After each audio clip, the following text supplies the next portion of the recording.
With all this content related to the Spirit Blossom being released, I've seen a lot of people confused about it, especially wondering if it is canon, so I decided to make this video. I will also release a second one going more in depth about the stories from Spirit Bounds and all the easter eggs on it, like the poem of the 10 Kings, so stay tuned for that. To explain the lore of this new event, I will use a post that Riot released titled Crafting Spirit Blossom, the story perennial, the animated trailer The Path, an Ionian myth, Lillia's reveal trailer, in-game quotes, and skin bios. I also want to thank this user on Reddit for providing the story trees as well as the artwork of Spirit Bounds. Thank you so much. Without further ado, let's begin. Starting with the most important question, is it canon? For a while, the world of Spirit Blossom was designed to be an alternate skin thematic, like Star Guardian or Project, but eventually a new idea took root. What if we made Spirit Blossom canon Runeterran lore? We were discussing ways to make the event a bigger deal because more teams kept joining in. People were working on other Spirit Blossom content, Legends of Runeterra, and so on. That is pretty much why we decided to make it a canonical thing within Runeterra. It just kind of happened. But Riot, this doesn't make any sense. You literally just said that Spirit Blossom is canon lore. Is Thresh a hunky spirit now? I thought he was from the Shadow Isles. The Spirit Blossom skins represent the oral traditions and plays around this holiday in Ionia. So the festival itself is canon, but the skins are folklore. You're going to the Spirit Blossom Festival to commune with your loved ones, but you might also go see a play with the Spirit of Obsession fighting the Spirit of Salvation. People get dressed up. It's a celebration. The idea is that the skins are costumes that could theoretically be bought at the festival. Thresh just represents the Spirit of Obsession, with some purpley body paint and a nice outfit. So, are the Spirit Blossom skins canon? As the writers explained, the answer is no, they are not canon. The skins represent myths and legends of Ionia, folklore, but they are still what-ifs. Even though they appeared in Lillia's reveal trailer, this was mostly to promote the new event and not necessarily to say that the Spirit Blossom universe is canon. The same goes for Yone appearing at the end of the animated trailer. In the description of this trailer, it says every myth carries a seed of truth. A theme present in the story perennial is that myths have many versions, and each version gets a part of the real story right. Spirit Blossoms. The team eventually landed on the concept of a Spirit Blossom Festival. The festival signaled the blossoming of an actual Spirit Blossom flower and is a time for Ionians to commune with their deceased loved ones, celebrating their peaceful passing into the afterlife or mourning their inability to rest. Ionians have different traditions and rituals with the flowers. The most prevalent is to place it on the tombstone of a deceased loved one. If it blossoms, that means they are at peace and their spirit appears, allowing you to speak with them for a little while. But if the flower wilts and nothing appears, then that's a sign the spirit has been corrupted or cannot rest in peace. We already knew this,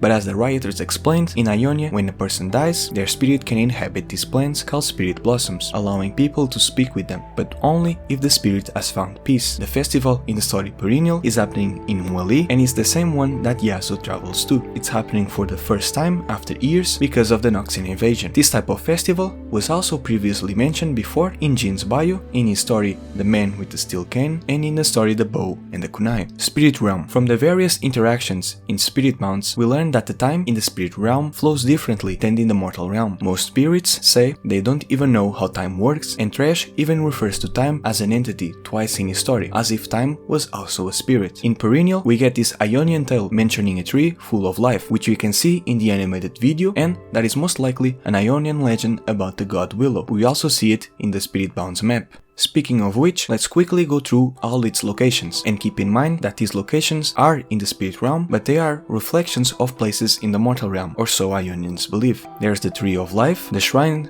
of the Spirit of Salvation, the Shrine of the Spirit of Temptation, where all the statues were once people, the Shrine of the Spirit of Obsession, the Shard Forest of the Faun of Flowers, which now is filled with our nightmares, the Akana Forest, the Kanmei Forest. There's also the mountains, the Graveyard of Swords, which was the battlefield of an ancient battle, most likely the one between Cassiopeia and her sister, as Riven, who was part of this war, mentions that her goal was to slay Cassiopeia, and there's also the beach, where the spirits first appear after dying. Speaking of spirits, in this world there are two types of spirits, the Kanmei and the Akana. It was important that this world and its inhabitants had a blue and orange morality rather than black and white. This blue and orange morality led to the version of the Spirit Realm we have today. The two sides of the Spirit Realm aren't necessarily in conflict. Instead, they coexist in a world in which they are inherently connected. It's a balance between peace and passion, and the spirits all exist somewhere on that spectrum. Each one is never truly good and never truly evil. The more peaceful spirits, or the Kanmei, have found peace in the afterlife and reside in the Spirit Realm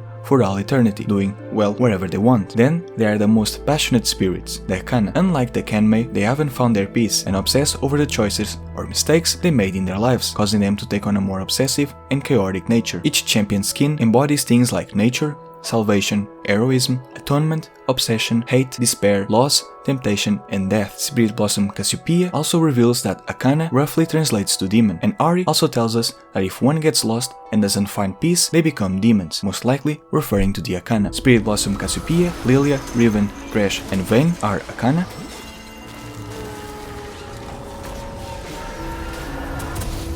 Spirit Blossom Ahri, Kindred, Teemo, Yasuo, and Yone are Kenmei.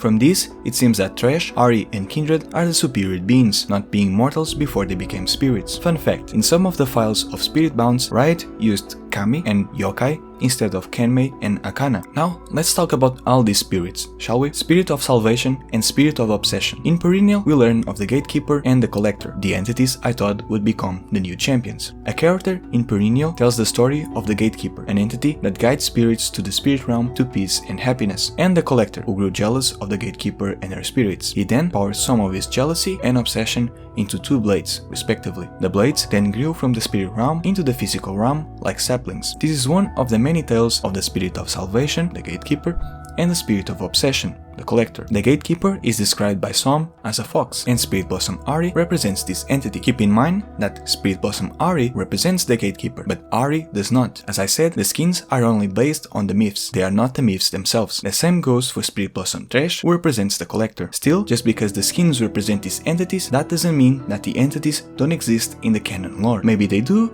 maybe they don't, and are just myths. Either way, their canon versions would not look like Ahri and Thresh. Unlike other spirit entities like the Volibear and Janna that we know are not just myths, these various entities are still left as a mystery. In the story Perennial, a character, that is most likely our canon Ahri, makes up a story about there being two paths one can follow after death. The peaceful path of the Gatekeeper, also known as Kumaya, and the Raksasum's path of torment, which would be the Collector's path. In Spirit Blossom Thresh's bio, he is described as an ancient demon of obsession, who torments spirits he deems as flawed, but blossoming with potential. He haunts the spiritual afterlife as a supreme collector of souls, tempting the dead away from their path to salvation, until they are trapped for eternity within their own memories. In Spirit Bounds, Thresh mostly just tasks us with gathering souls for him, including those who were being guided by Ahri. He also reveals he existed before Ahri, and she almost convinced him that the spirits could find their path alone. One of Thresh's quotes mentions this. That little fox and I once guided spirits together, but now I must save them from her errant ways. Spirit Blossom Ahri's bio tells us that upon dying, mortals are beckoned to her. She offers them the choice of a final rest, but doesn't intervene if they stray from their path. We also see this in the animated video. Ahri guides Yone, but he is lured away from her path by Thresh, and she leaves him. In Spirit Bounds, Ahri tries to guide us, but realizes we are still alive. She also tells us that there are too many souls arriving in the spirit realm, and that her power is weak. Thresh has been luring spirits into his lantern without them meeting Ahri first. We and she confront Thresh, Ahri regains her powers thanks to us, and the souls are again free to choose their path. Here are their quotes towards each other. You think yourself clever, but once a little fox, always a little fox. Bye-bye, little fox. Your children rest with me now. Greetings, Thresh. Count your spirits lately? You've reached your threshold. Your chains are illusion, Thresh. Ahri also has this quote when playing against an enemy Spirit Blossom, that is most likely a reference to Thresh and his lantern. Careful. If you see a light out there, don't follow it. In Ahri's splash, we can see her other form next to her. We can also spot various foxes and the same type of frog from Lillia's video, which is also the same one from the Nexus Blitz map. In Thresh's splash, we can see his gate behind him, Spirit of Heroism and Spirit of Reflection. Continuing the tale from Perennial, the blades of the Collector were chopped by the two brothers. The brothers would later use these blades to fight each other. Another version also mentions that the Collector had nothing to do with it, and the brothers got their swords by melting their father's sword. Many assume that this was a hint towards Yone becoming a new champion, and it kinda was, as Spirit Blossom Yasuo and Spirit Blossom Yone are the brothers from this tale. In the brothers' bio, we learn what happened to them. Long ago, two brothers fought a bitter war across Ionia. Yone, the old brother, was a warlord renowned for his adherence to honor and duty. He fought to defend the country against those who'd break its rights and rituals. Yasuo, the younger brother, was a warlord renowned for his roguish demeanor. Yasuo was then accused of crimes against the country and took up arms to defend himself. Yone was forced to confront his own brother. Both were fated to fall in their final duel, a lesson perhaps in pride and hubris. In Yasuo's story, from Spirit Bounds, we also learn that Yasuo and Yone were close brothers, but they came from generations of swordsmen, and much pressure was put on them, especially on Yone, to follow this tradition. While Yone trained the most, Yasuo was naturally gifted and quickly surpassed his brother in skill. They went their separate ways, becoming regional lords. Their difference eventually brought them together again, this time on the field of battle, where they killed each other. After dying, Yasuo followed the spirit of salvation, even after seeing his brother getting lured by a lantern. The path, however, never ended for Yasuo, and he was wandering in search of Yone ever since. We then help him find a poem that Yone wrote, where Yasuo learns that his brother has forgiven him. He then goes searching for Yone once again. In this story, we also learn that he is the spirit of heroism, daring deeds, feats of bravery, standing for what's right against all odds. Those are my domains. In the animated trailer, we see what happens to Yone after dying. He follows the spirit of salvation, but is lured to the gate of the spirit of obsession because he is still not in peace with his past. Just like what it says on Thresh's bio, he toys with people's memories, and we see that happening to Yone. We then see him fighting a demonic form of himself. You can see that the demon even wears the same clothes as him. Something interesting about this demon is that his sword matches the one from the Asakana that canon Yone defeated. Yone's spirit-bound story is still not live yet, so I'll have to make another video where I explain it. If I missed anything here, make sure to comment, so that I can include it in that video as well. I wonder if Yone is considered the spirit of reflection because of the demon being a reflection of himself. In crafting Spirit Blossom, they seem to refer to him as atonement, and I'm sure it will have to do with him making amends with his past, defeating his demon. Kinda, as we see the demon's blade transforming before he strikes him, but the demon is not quite dead, as in the end it tries to bite Yone only to vanish immediately, as we are left wondering what actually happened. As I said, in the end we can see the canon version of Yone still wielding a demonic blade, but this is not our spirit of reflection Spirit Blossom Yone. However, since both versions of Yone seem to have gone through similar events, for example, as I said in my video about the lore of Yone, the battle between Spirit Blossom Yone and his demon is very similar to Yone's battle with the Asakana. Spirit Blossom Yone possibly left the spirit realm, since the canon version did too, but since we have a spirit-bound story with him, maybe this is not the case. Anyway, here are his quotes. In life, we died at each other's hands. How can I bear to face my brother now? A festival of flowers to remember those lost. I think I'd rather be forgotten. Haunted by a past I cannot change. And now, Thresh's quotes towards Yasuo and Yone. Yone, the eldest son overshadowed by his younger brother. How could you possibly rest in peace? Yasuo, the heroic warlord I've been hearing all about. I must say, I'm disappointed. So whiny, so angry, typical of the second son. Worry not, Yone. Your little brother is safe with me too. This is Thresh lying and playing with Yone, as we know that Yasuo is not with Thresh. Yone! Don't worry, I think you're just as cool as your little brother. Hello, Yasuo. Did you ever figure out a leaf's purpose? I accept your surrender, Yone. Hasagi! Which brother are you again? Death is like the wind.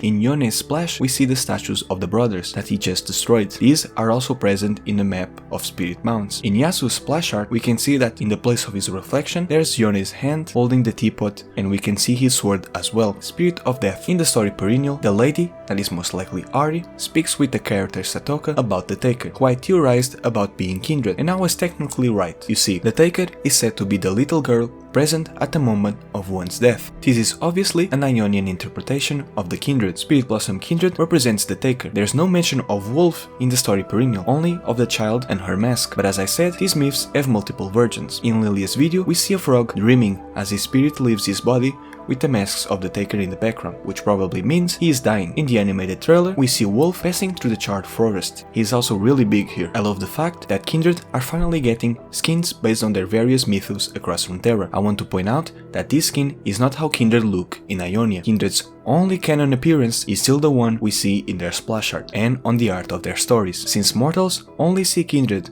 when they die, with some exceptions, few truly know what they look like. For some Ionians, they imagine them as the Taker, or believe in this Taker entity instead of the actual Kindred. Like all the other skins, this one is based on lore and not the canon skin, although obviously this one holds more truth, since the entity is representing matches an existing one, which is also the champion getting the skin. Spirit Blossom Kindred's bio states, in the Ionian tradition, the Kindred are interpreted as a child and their beastly companion, endlessly playing games with one another until they are called to perform their duties. The two do not know where they came from, but it's said that they feel a sense of loss for someone they knew long ago. In their spirit-bound story, we help them recover the memories of their past, which turns out to be the story of the Grey Man. This version of the story is slightly different from the two other versions that we know. One version is told by Lamb and the other is from Bilgewater, which, just like this version we get from Ionia, represent a tale of Kindred that is not entirely true. This Ionian version describes the Grey Man as having black hair, sad eyes, a long grey coat, and being lonely. He was the spirit of death. The Kindred tell us that he cut himself in two, right down the middle, using a magic knife. This resulted in his halves turning into the Lamb and the Wolf. Another difference between this version of Lamb and Wolf and the canon one is that they are not always together. Lamb goes for those who accept death and Wolf goes for those who run from it, but each doesn't always see the other doing this. Wolf says Lamb believes death is kindness, but it is not always kind. The world is more than the sick and the old passing away peaceful in their beds. Wolf chases the rest, the violent, the warrior, all who struggle against fate. Wolf will devour each in kind, and Lamb should not see. Thresh's quotes towards Kindred are the following. Wolf, why do you let this girl keep you on a leash? I pity you. Enjoy your freedom, little wolf. This is most likely because Wolf chases those who refuse to die, and those are more prone to become obsessed spirits, the kind that Thresh lures. Now, Ahri's quotes. Wolf, Lamb, play with me. Farewell, Wolf, Lamb, let's play again soon. In their splash, we can spot the Spirit of Salvation, Spirit of Hate. In Perennial, we also learn the story of Tsetsegwa, who I believed is present in the skins as Spirit Blossom Vayne. In the tale, Tsetsegwa goes to the spirit realm to find her lost love and speaks with the Spirit of Despair, which I theorized before as most likely being a demon, and now we know that it is, since the Spirit of Despair is most likely Spirit Blossom Riven, who is an Akana. Spirit Blossom Vayne's bio, however, states that she came from a lost clan of monster hunters, annihilated to the last when the primordial demon of pain chanced upon their hidden village. From her spirit-bound story, we learn that this demon wasn't an Akana, it wasn't even sentient, it was a bestial, monstrous, an ancient creature that fed on pain, which means that it was most likely a demon on the level of Fiddlesticks, probably not Fiddle itself, as Fiddlesticks is the primordial demon of fear. The tale of Tsetsegwa might be related to another entity or be another version of Vayne's tales. Also, in the artwork of the story, we can see what seems to be a silhouette similar to Vayne's, where we are led to assume it's Tsetsegwa. This was something that I almost included in one of my videos, but scrapped, as there was no way a tale from Ionia could be related to Vayne. Oh well. It seems that Vayne, as her bio puts it, is filled with obsession. She wants to find the demon, and this led her to become a demon/Akana as well. As Spirit Blossom Thresh says, Hunting demons only to become one yourself. Vayne, I will make you precious. In Spirit Bonds, we learn how this happened. Like what her bio says, her village was attacked by the primordial demon of pain. Her parents killed, she survived and started hunting the demon. Filled with obsession and hate, she spent countless years doing so, to the point where she became an Akana herself. To me, it seems that Vayne actually died along with her parents, but she couldn't move on to the afterlife. She was not in peace. In the spirit realm, she started tracking another demon without even noticing, the demon being herself. We, the player, help her find the truth. Here's the other quote Thresh has towards her. Look what you've become. You are my favorite child, my favorite Vayne. With my favorite Vayne, Thresh could be referring to the other Vayne, which was her reflection, or Vayne's parents, because Vayne is her family's last name, Vayne's first name being Shauna. Here are Ahri's quotes. Careful, Vayne. Pretend hunters get real fangs. You need claws to hunt, Vayne.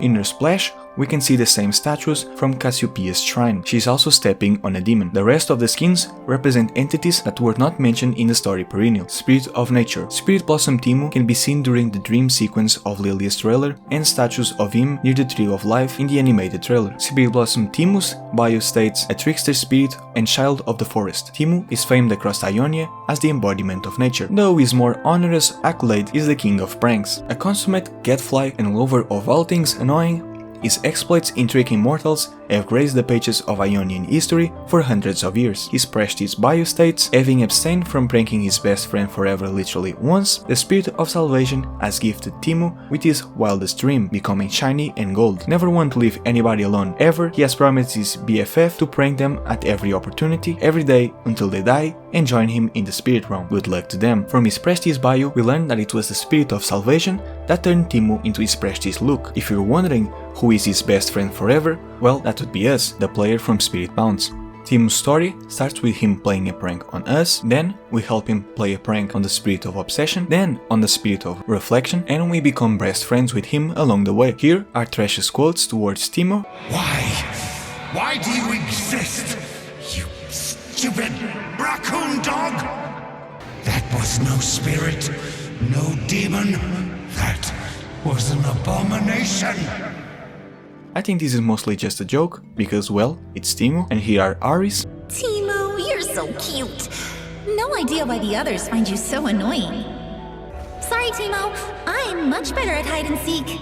In Teemo's splash arts, we see Thresh's lantern that we helped steal and also a fox in the background. We also see his statues. Spirit of Loss. Spirit Blossom Lillia's bio states a shy fawn spirit. Lillia once served as the guardian of a sacred Ionian forest until her grove was destroyed and cast into flame. Consumed by loss, she now slumbers in the spirit realm, reliving the destruction in an unending nightmare, unaware of the timid hope still waiting to bloom. In Lillia's story from Spirit Mounts, she tells us how she was the shrine spirit of that forest, the fawn of flowers. In fact, she was the forest itself, but then everything burned. We see that the forest is shaped like Lillia herself. This forest is also present in the animated trailer. In Spirit Bounce, we learned that she was unaware that the souls of the beings from her forest had moved on, and Lillia got trapped in her own nightmare. After seeing her dream, she realizes this. She explains that the more she held the people and things she loved in her dreams, the more they turned into nightmares, and thanks to us, she was able to let go. Here are her quotes. A festival of flowers? For me? Oh, not for me. Not for me. Spirit blossoms. Their petals are the tongues that allow the dead to speak. What happens when they're silent? I met the strangest human in my forest. Do you think they're here? I still have that dream. This human is obviously us, the player. Thresh's quotes are mostly him tormenting Lillia with her memories. They took your home, Lillia. Do not forget this loss. Let it course through you. Dreams of hope. No, I am afraid I cannot allow that, Lillia. And now Ahri's quotes. Can Lillia come out to play? I hope you find peace this time, Lillia. Wake up, Lillia!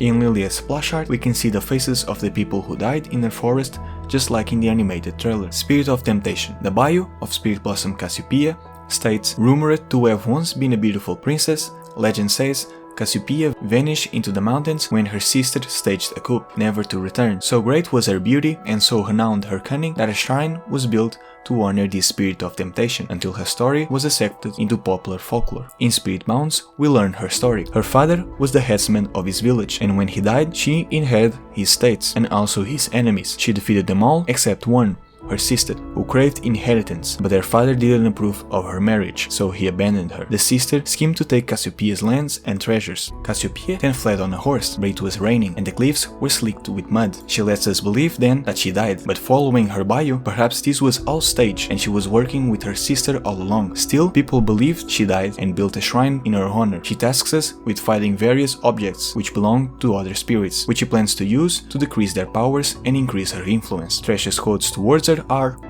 Cassiopeia, you treat the spirits with tender, loving cruelty. That I admire. Rest now, Cassiopeia.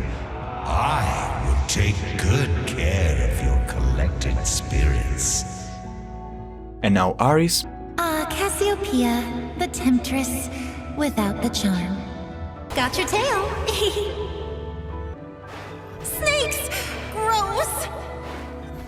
Spirit of Despair. The bio of Spirit Blossom Riven states, a brave warrior from an ancient land, Riven was ignobly cut down in the heat of battle thousands of years ago, her sword shattering in the process. Unable to find peace, she obsessively scours an otherworldly battlefield for pieces of her broken blade, possessed by a horrific darkness that guides her into oblivion. This darkness is manifested into the ghostly demon we see alongside her. Riven and this darkness also appear in Lillia's reveal trailer. In Spirit Mounts, we help Riven retrieve fragments of her blade, only to find them missing over and over again. Later, she confesses that she has been burying them because when she touches them, she remembers her past and how she died, and she doesn't want to know that. Thanks to us, she is able to accept her death. She throws the shards into the water on the beach and becomes free of her obsession. As I said, during her story, we learned that she was part of a battle where her goal was to kill Cassiopeia, but she died fighting the enemy commander, who she was also supposed to take out. Thresh's quotes towards her are interesting. Riven, a spirit betrayed by her own kind. That is a tragedy I adore. I honestly have no idea why he mentions betrayal. As far as we know, there's nothing in her story about it. Riven, severed, broken. And now, Ahri's quotes. Riven, how much of you is lost to that blade? You'll never catch me dragging that sword around. Riven will never be able to move on to the afterlife with her sword, which represents her obsession. In her splash, we can see her darkness and the same statues from Cassiopeia's shrine. Before I end this video, I want to point out the background from Legends of Runeterra, where we can see Spirit Blossom Teemo, Yasuo and Thresh, but also Spirit Blossom versions of the Eye of the Dragon, Corina Veraza and the Green Lake Caretaker. The new Guardian is a fox based on Spirit Blossom Ahri and the foxes from a shrine. As I said, I will make a second video explaining the Spirit Bound stories. Until then, I'll see you guys in the next video.